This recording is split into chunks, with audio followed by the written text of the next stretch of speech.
Assalomu alaykum, barchaga xayrli kun. Bugun biz sizlar bilan Microsoft Excel dasturida qatorlar va satrlarda ishlashni o'rganib olamiz. Buning uchun albatta biz Excel dasturini ochib olsak, mana ko'rib turganingizdek men bir jadval hosil qildim. Endi tasavvur qiling. Siz ushbu jadvalga ma'lumot qo'shmoqchisiz. To'g'ri, mana bu yerdan qo'shimcha ma'lumot ham qo'shishingiz mumkin, lekin sizda aynan mana shu 4-raqamda ushbu ma'lumot qolib ketgan.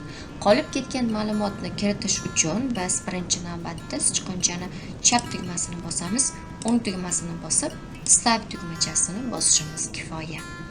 Ana endi sizda mana bu ustunda yangi ma'lumot kerak edi, lekin sizda qolib ketdi va ushbu yerga qo'shish uchun yangi ustun sichqonchani chap tugmasini bir marta bosamiz, o'ng tugmasini bosib, Save tugmachasini bosishimiz kifoya.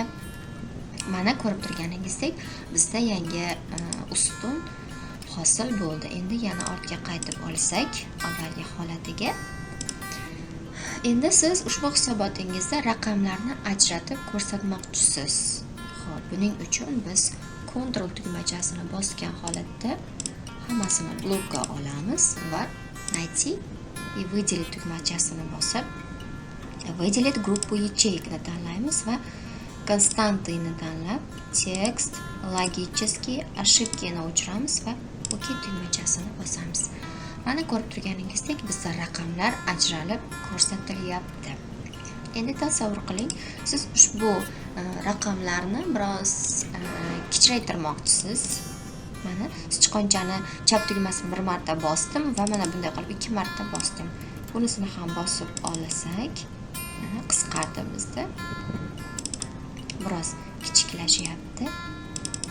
Mana ko'rib turganingizdek, barchasi kichikroq o'lchamda hosil bo'ldi. Endi siz ushbu jadvalni bir xil ko'rinishda qilmoqchi bo'lsangiz, ya'ni bir xil o'lchamda, buning uchun yana Ctrl tugmasini bosgan holatda barchasini blokka olamiz va mana bu yerdan sichqonchani chap tugmasi bilan biroz siljitishimiz kifoya.